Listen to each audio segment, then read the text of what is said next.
Kata Seneca selanjutnya, tidak ada yang lebih terhormat dibandingkan hati yang penuh rasa syukur.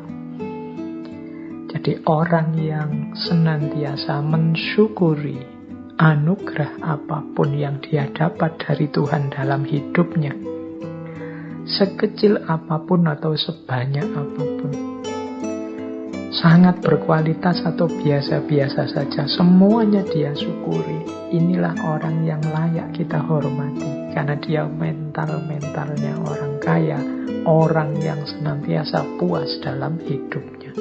Dialah orang yang terhormat.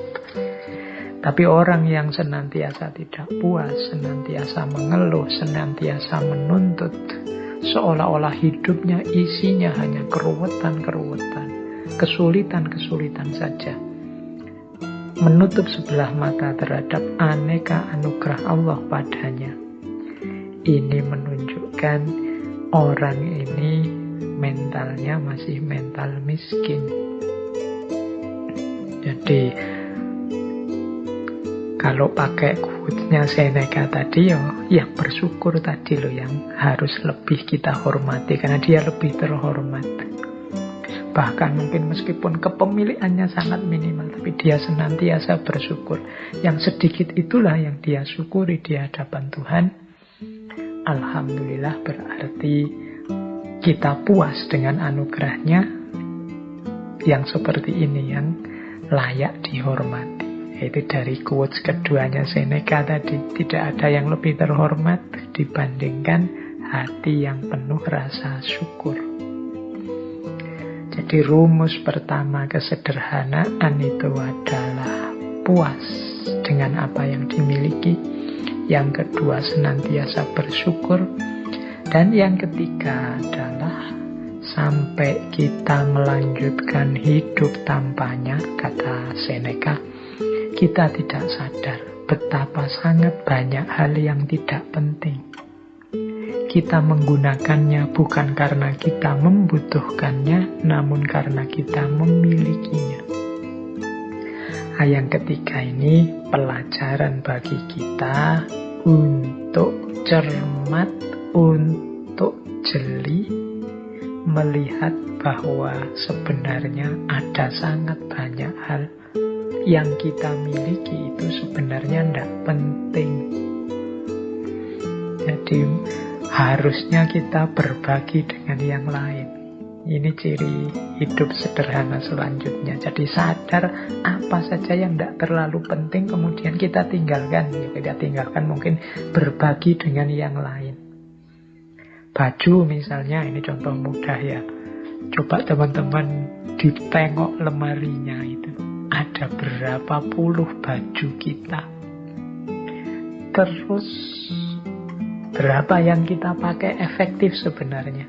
Itu mungkin sebagian besar bisa jadi mungkin 75% baju yang kita punya itu sebenarnya jarang dipakai juga. Mungkin saatnya kita berbagi. Kita hanya dengan 25% yang kita miliki itu sebenarnya kita sudah bisa hidup nyaman. Baju contohnya. Mungkin ada yang koleksi sepatu. Macam-macam banyak hal dalam hidup kita sebenarnya. Tanpa itu pun kita masih bisa melanjutkan hidup loh. Tapi karena sudah terlanjur punya, rasanya terus kita butuh. Kalau bahasanya Seneca, kita menggunakannya bukan karena kita membutuhkannya, tapi karena kita memilikinya. Karena sudah punya, dipakai. Karena bajunya sak lemari penuh, bisa gonta-ganti terus-terusan. Bahkan masih beli lagi. Jadi banyak barang kita yang seperti itu. Mungkin ada yang punya sepeda saja berapa, mungkin ada yang punya motor 3, mungkin ada yang punya HP 2 apa 3, mungkin ada yang wong 1 saja cukup, motor juga 1 juga cukup. Tapi rasa serakah, rasa ingin punya lebih, ini yang disebut tidak sederhana, membuat kita terus mengoleksi hal-hal yang harusnya tidak terlalu penting untuk hidup kita. Kalau sudah terlanjur, berarti saatnya untuk berbagi. berbagi itu mestinya ya ndak harus nunggu rusak dulu apa jelek dulu. Kalau bahasanya Al-Quran, kebaikan itu justru ketika kita berbagi hal-hal yang masih kita sukai, masih kita cintai. Berarti baju yang paling baik, yang paling kita senangi, kalau kita berbagi ke orang lain, itu sebenarnya itu pahalanya paling besar. Itulah kebaikan.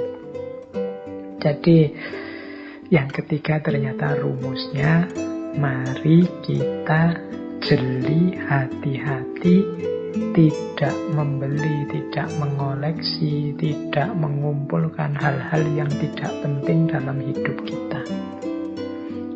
Jadi kalau memang harus beli, ya kita beli yang memang kita butuh dan penting. Yang sudah punya tidak usah dikoleksi terus-terusan.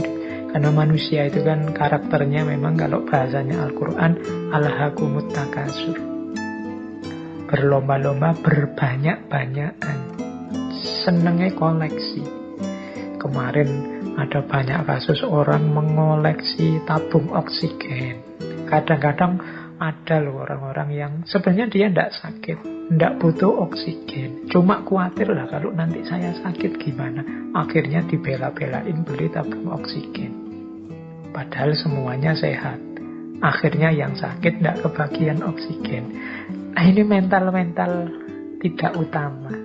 Jadi hidup yang tidak sederhana. Ya nanti kalau memang butuh, ayo kita berusaha mencari, membeli. Kalau belum butuh, ya sisakan untuk yang sedang membutuhkan.